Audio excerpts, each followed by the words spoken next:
your right to quiet enjoyment versus your neighbor's right to smoke their medical cannabis. In D.C., brand new case that came out of the Court of Appeals, an elderly 76-year-old woman just won against her neighbor, also an elderly 73-year-old man, that is forcing him to no longer be able to smoke marijuana medically in his own home, as the court has ruled that it's a private nuisance and that she has a bigger right to her quiet enjoyment of her home versus his right to smoke cannabis.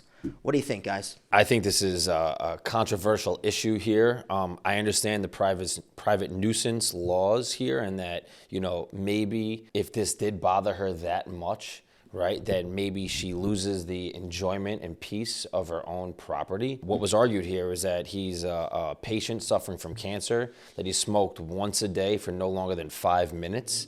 And it's medical marijuana or medical cannabis license. Whether or not he actually had that license is a different story, because we do see that he did not possess a license, and I think that might have been a big issue here for his defense.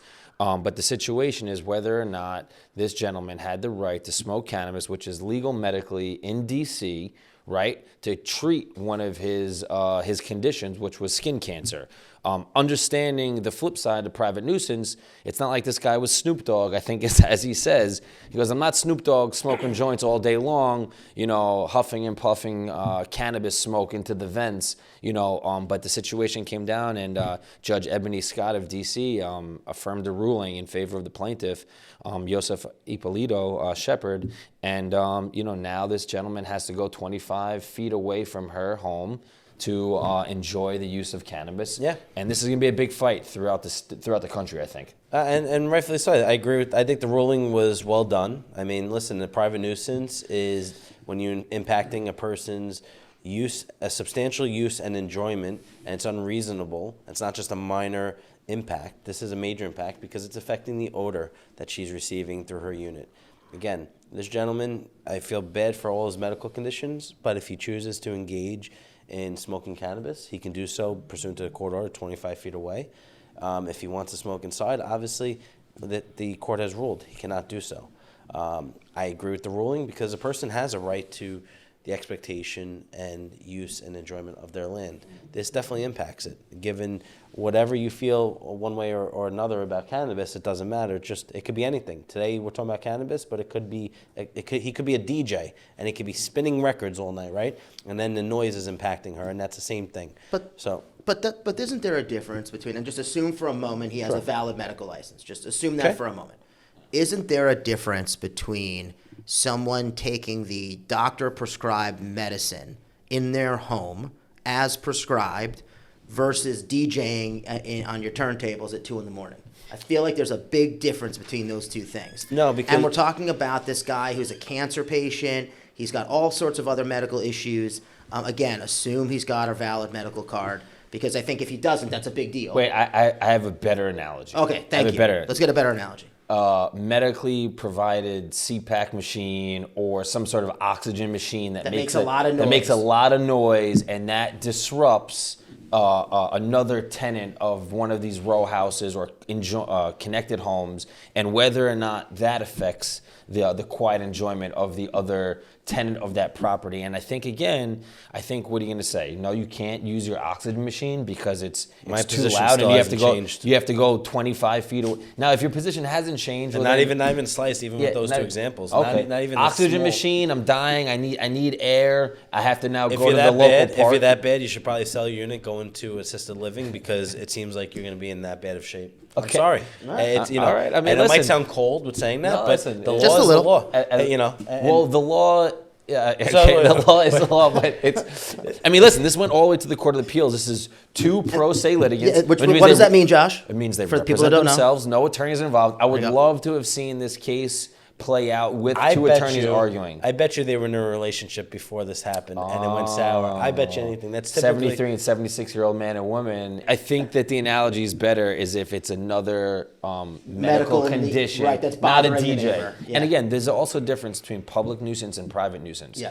To hold someone accountable for violating a public nuisance for smoking a joint walking down the street is going to be a much higher threshold, I believe, because people could walk away. Now, you can't really walk away from inhaling smoke coming through the vents of your own property. So that's probably what her best argument was here, but considering if this guy really only did just smoke one time a day, I think what he should have done is he should have smoked while she left. Yeah. She goes out to Well, the store. What if she had her own medical issues and she? Well, here's a better analogy, and to be on Rich's side, which I'm not on Rich's side. But what if she had breathing issues? What if she had medical issues, and that his smoking of it, even if it's 5 minutes a day, and going through the vents, and she has a lower threshold. Yeah. If he was living next to a couple of college students, well, all right, they can probably put up with it. them. They'd probably hang out, but But let me ask you guys this, and this is a little bit off topic, but it's not. You're walking the streets of New York City with your kids. Yep. And whether you partake in cannabis and you like it or don't, it doesn't matter for this purpose of this question. You're walking on the street and you're walking through clouds of cannabis or the smell. I, for one, think it's disgusting to smell that from somebody else. Same thing with the vape. Somebody blows their vape smoke and you walk in. That's disgusting. I think it's disgusting. But I don't like smelling that. If you want to partake in it, I have a different position on that. What's your position of cigarette smoke? Because same thing. I hate the smell of it. It's the biggest one of the biggest industries of all time, and I think until secondhand smoke came into play and the effects, it was everywhere. By the way, I still get on airplanes sometimes flying to Europe, and I see ashtrays in the armrests and the old airplanes. But they're locked. They're locked. And I'm horrified to know that people actually smoked on one side of the plane or on a train versus the other side. You guys, so I'm a few years older than you guys, not a lot older. You're older. But do you remember? You're much older. Do you remember? Like, can you specifically recall a time with smoking sections in the restaurants? Yeah, I think I'm fairly certain in New York they banned most smoking in bars and restaurants. Actually, in most states, I know in Florida, you could still smoke in certain restaurants, but not in New York. I don't know what the law is in New Jersey with regards. You can still smoke in restaurants in Florida? Yes. In fact, I've single-handedly seen Marlboro Reds been lit up and smoked, and by the way, the cloud of smoke is horrifying. Different on the streets, but my question: you're point. walking with your two young kids and your 3 kids. You walk through it. What do you say? Hey, Dad, what's this? Or stop breathing. Like, isn't that a nuisance? But that's not a private nuisance. That's what I'm saying. It's a little bit off. It's a little bit off topic. Yeah.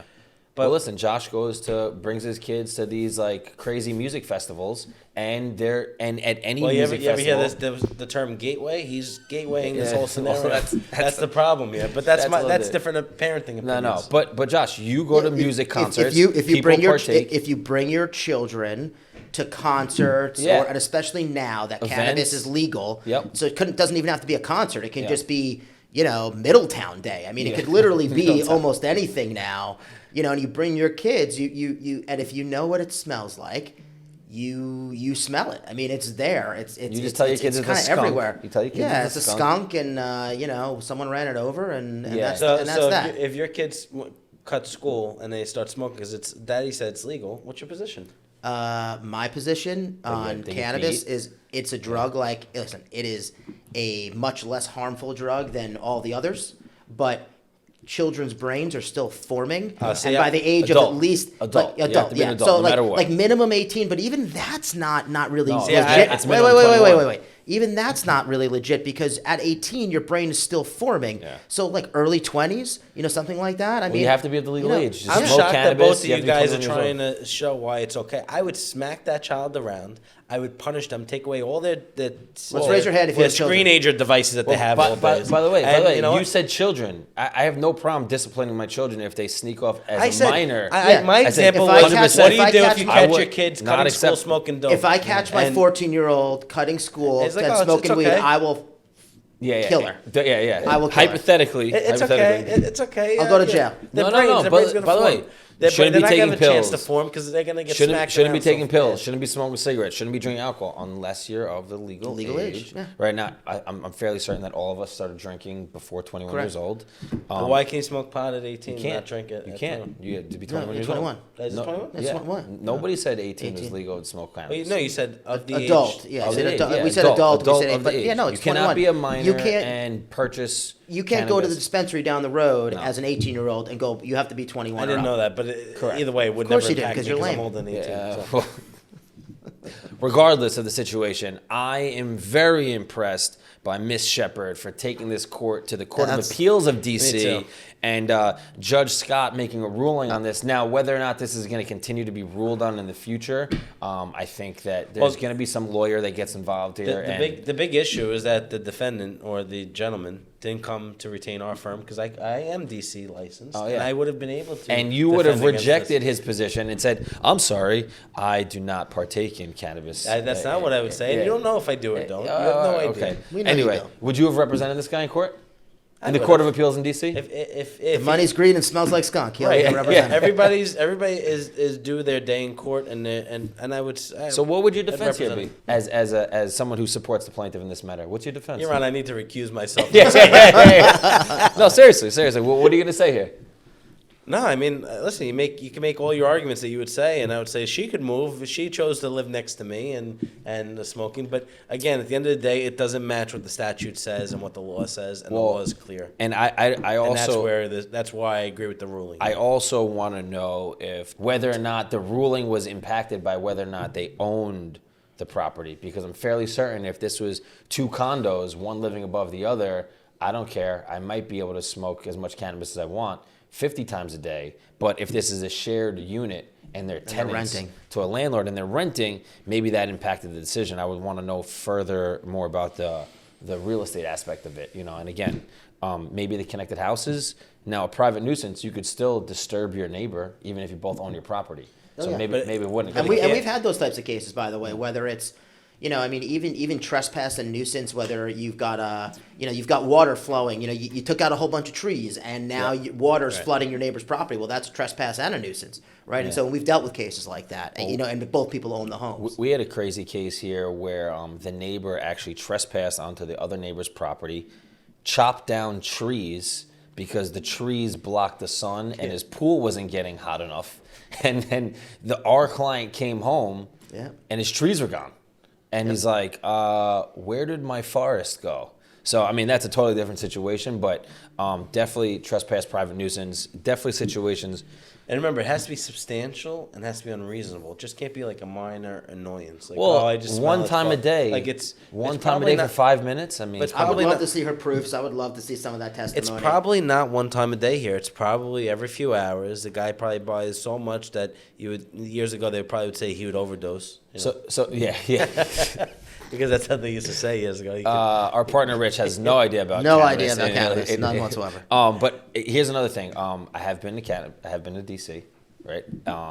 When you do buy cannabis in DC, when it's a non-medical dispensary, the ways that these people get around it, maybe I shouldn't disclose this on camera, but the way people disclose this is that sell cannabis in DC, recreational, is that you buy a hat. Yeah, and they give you a gift with the hat. The hat's $20, and you get a bag of cannabis for $20. If you buy a $40 hat, you get a $40 bag of cannabis, and so on and so forth. So they give it away because they can't legally sell it. Not the right workaround in this situation, but that's typically how people buy cannabis from stores and dispensaries in DC, which again, not legal. And if this guy had a medical license, he was going to a medical dispensary. But anyway. So I think, a lot of interesting legal points here, a lot of different positions you can take. But, if you're getting sued by your neighbor because you smoke too much weed in your house, give us a call. We can represent you. DC is now a safer space in general. Or if you want to file a lawsuit against the neighbor. Yeah, we can do that. We'll do that too. Give me a call. He'll do that. You need defense? Call the Joshes if you need. Josh and Josh will defend you. Rich will file prosecute, your lawsuit. yeah. All right, Yeah. guys. Like, comment, share below. Let us know if you partake in cannabis and if your neighbor does, if you smell it, and what the issues are, because we'd love to hear about that. And we also want to know where you purchase it from. No, more we importantly. don't. No, don't incriminate yourself. All right. Be well.